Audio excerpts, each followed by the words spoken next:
controlled her feelings using food for 25 years, so she knows how draining it is to be constantly thinking about or acting out with food. Thankfully, having made an amazing breakthrough in her recovery, her mission became about helping others escape the unsatisfying cycle of frustration and self-medication with food. Nicola is determined to help you find your inner strength so you can be healthy, gain confidence, feel great, and be at peace with yourself and food. Hi and welcome. I'm so happy you're here. Today I've got a really interesting topic. I'm going to be talking about the causes of eating disorders. Whether you're listening in for yourself, whether you're listening in for a family or relative, whether you identify with the work term eating disorder, whether you have binge-eating disorder, bulimia, anorexia, eating disorder none otherwise specified, you are welcome here. And if you don't have an eating disorder, but you know that you comfort eat, you emotionally eat, or you just have a difficult relationship with food at the moment, or you have had in the past, then I want to know that this episode is also for you. We're going to look at the main causes of eating problems, and my hope is that by identifying the causes, we can then look at what is the solution for us individually. What can we do then to change it? So it's important to look at the research done, the scientific research on eating disorders and the causes, what contributes to them, because then it's going to be able to free us if we're able to look at this is the cause and this is what I need to do. So that's what I'm hoping to share with you today.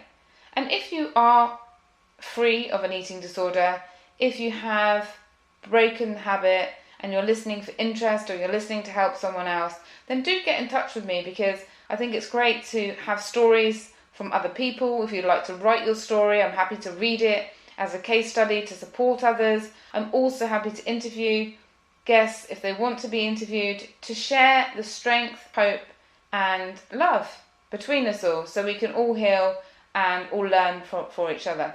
So the main reason, in addition to all of those reasons for covering the causes, is I hope that by understanding the causes of your eating disorders or eating problems, that you're going to be able to have greater love, respect and compassion for yourself. I remember absolutely hating myself when I was overeating or when I was being sick. I used to feel so bad. I'd wake up in the morning and I'd feel so guilty. I'd feel dreadful. I'd feel disgusting. I'd say to myself, I'm never going to do that again. And then by the evening, I was doing it again. And this cycle continued again and again. So if you're in that rut at the moment, my heart goes out to you. And it is possible to break free. Keep listening and do reach out to me if you would like to find out about more one-to-one support. So it's actually fairly complex to determine the exact cause of eating disorders. Studies show that there is a combination of biological, psychological and environmental factors that contribute to the development of eating disorders. According to the Eating Disorders.org website, there are 6 main causes. And by that they mean 6 main risk factors for binge eating disorder, bulimia, anorexia and other eating disorders.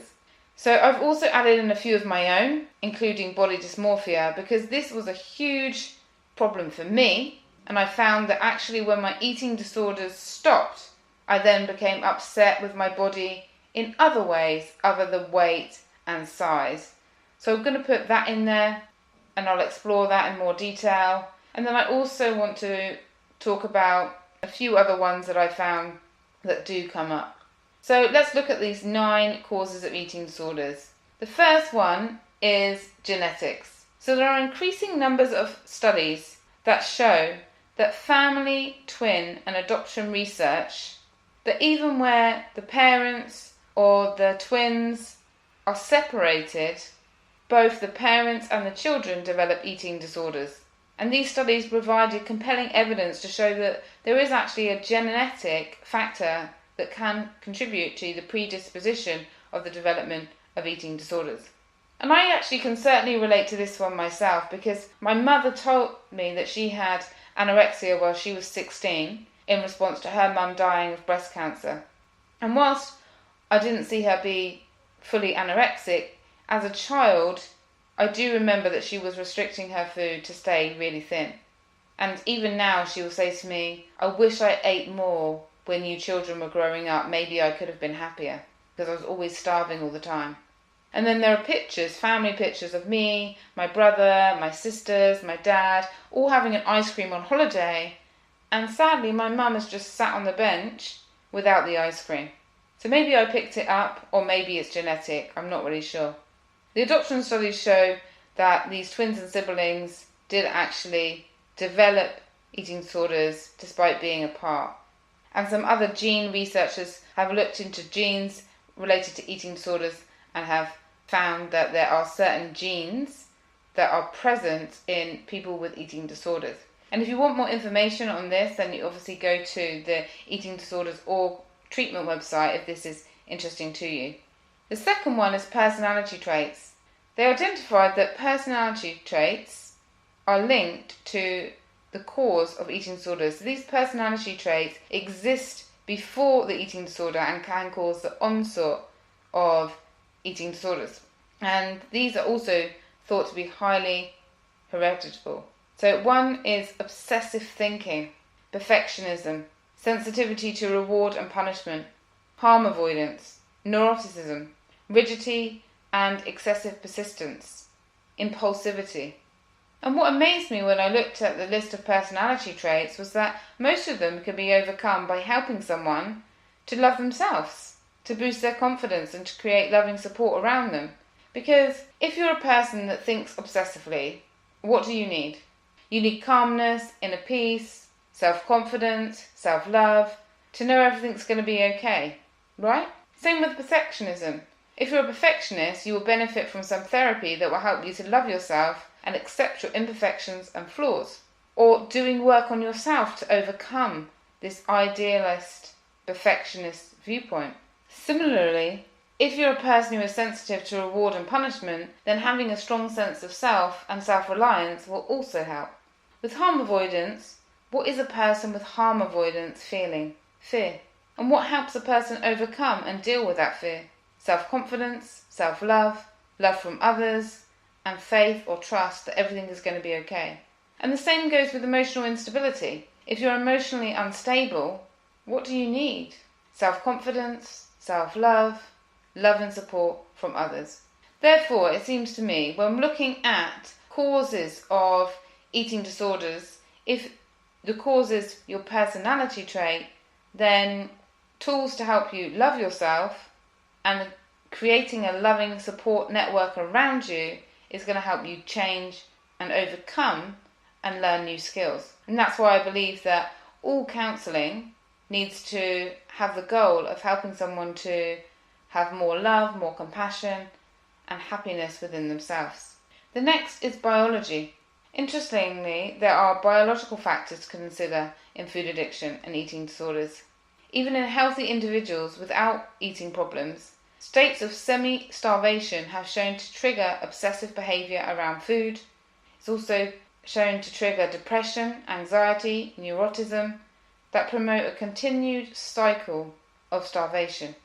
And as people with eating disorders or eating issues are more likely to go through periods of starvation, for this reason, biology can play a big factor in the causes of eating issues. And then there's trauma. It's been well documented that many victims of physical and sexual abuse go on to develop eating disorders as a way to cope.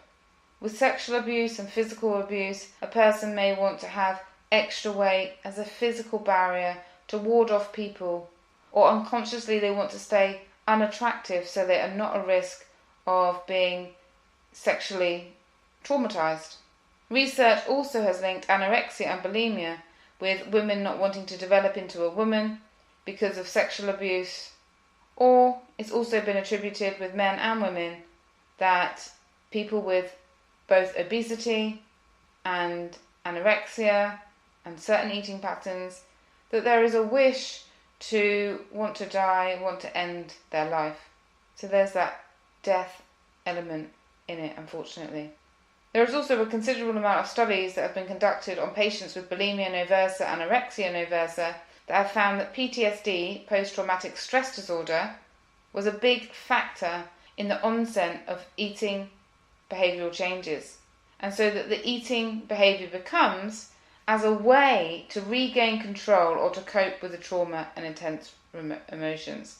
So what is the definition of trauma?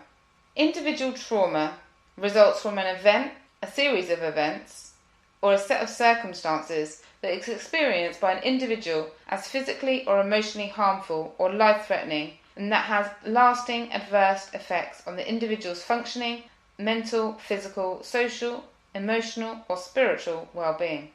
This trauma can include sexual abuse, physical abuse, emotional abuse, neglect, witnessing violence, major accidents, illness or medical procedures, bullying, natural disasters, forced displacement, war or terrorism.